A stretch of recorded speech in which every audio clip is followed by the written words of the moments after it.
Stress இருக்கவங்க சரியாக sleep தூங்க மாட்டாங்க. சரியாக தூங்காமல் இருக்காலும் ஸ்ட்ரெஸ் வருது. ஸோ தூக்கம் வந்து ரொம்ப ரொம்ப முக்கியம் ஹார்ட்டுக்கு மட்டும் இல்லை, ஜாயிண்ட்டுக்கு, பிரெயினுக்கு, எல்லா உறுப்புகளுக்கும் தூக்கம் ரொம்ப முக்கியம். அப்போ தான் அது ரீஜெனரேட் ஆகுது. இறந்த செல்லாம் அழிஞ்சு ரீஜெனரேஷன் நடக்குது. அண்ட் மெட்டபாலிசம் ரீசர்க்குலேட் ஆகுது. ரீஜெனரேட் ஆகுது காரணம் நைட்டு ஸ்லீப் தான். ஸோ ரொம்ப முக்கியமானது என்னென்னா 7 hours minimum, 8 hours maximum sleep வந்து ரொம்ப முக்கியம்.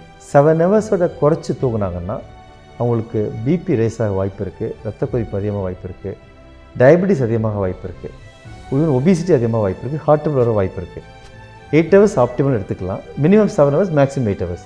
9 hours மேலே தூங்குறவங்களுக்கு ஸ்ட்ரோக் வர வாய்ப்பு இருக்குது, வேறு வியாதி வர வாய்ப்பு இருக்குது. ஆமாம் ஆமாம் பட் இப்போ யாரும் 9 hours தூங்குறது இல்லை. அவங்க எங்கே இருக்கும்போது தெரியாது அவங்களுக்கு. பட் ஏஜிங் ப்ராசஸ்லேயோ ஆல்ரெடி அவங்களுக்கு ப்ராப்ளம் இருந்ததுன்னா they will land in problem. Again heart attack chance அதிகம், பிபிக்கு சான்ஸ் அதிகம். ஸோ தூக்கம் ரொம்ப முக்கியம். ஸ்ட்ரெஸ்ஸை அவாய்ட் பண்ணுறதுக்கு நிறைய மெத்தடுகள் இருக்குது. நம்ம யோகா, மெடிடேஷன்லாம் இந்தியா வந்து உலகுக்கு கொடுத்த பெரிய கொடை அது. அதை நம்ம மறக்காமல் நம்ம ஃபாலோ பண்ணோம். அது ரொம்ப முக்கியமான விஷயம். அது அந்த ரெகுலர் மெடிடேஷன் பண்ணுறதோ ஆர் சிம்பிள் எக்ஸசைஸ் பண்ணுறதோ ஸ்ட்ரெஸ் இல்லாமல் இருக்குதோ. இப்போ வாக்கிங் ரெகுலராக 1 hour போனவங்களே ஸ்ட்ரெஸ் ரொம்ப இருக்காது, மைண்ட் ரிலாக்ஸ் ஆகிரும். நிறைய மெத்தட் இருக்குது ஸ்ட்ரெஸ் ரிலீவிங்க்கு. அதுக்குன்னு கவுன்சிலர்ஸ் இருக்காங்க, சைக்காலஜிக்கல் கேர் கொடுக்க மெடிக்கல் சோஷியல் ஒர்க்கர்ஸ் இருக்காங்க. There systems to help them. நான் சொன்னேன் டயட் பேட்டர்னில் வந்து முக்கியமான விஷயம் fruits and vegetables and greens எடுத்துக்கணும். நம்ம ஃப்ரைடு ஸ்வீட்ஸ் அண்ட் ஸ்நாக்ஸை அவாய்ட் பண்ணிவிட்டு க்ரீன்ஸ், வெஜிடபிள்ஸ் அடிக்கடி சேர்க்கணும். இன்டர்ஹார்ட் ஸ்டடியில் சொல்லியிருக்காங்க 5 servings a day எடுக்கணும்னு சொல்கிறாங்க. 5 servings ஒரு சர்விங்னா 80 grams. So 400 grams of vegetables and greens and fruits தேவைப்படுது ஒரு நாளைக்கு. இது எடுக்கலனாலே அது ஒரு ரிஸ்க் ஃபேக்டர் தான்.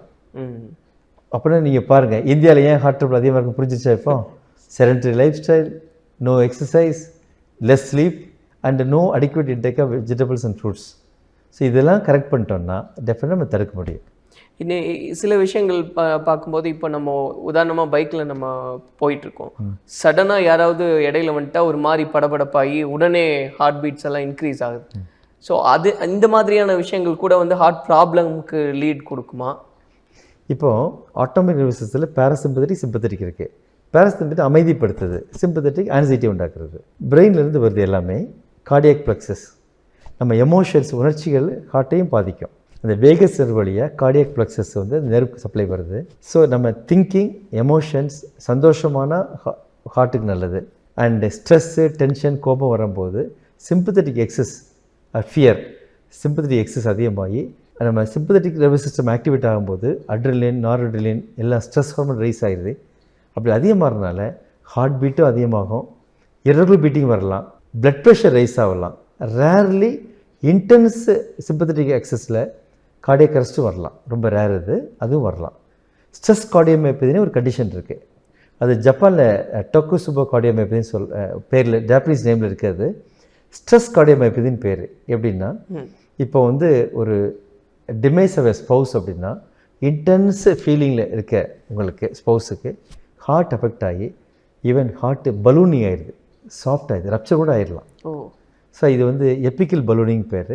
அதில் உண்மையான இருதய வெடிப்பு கூட நடக்கலாம்.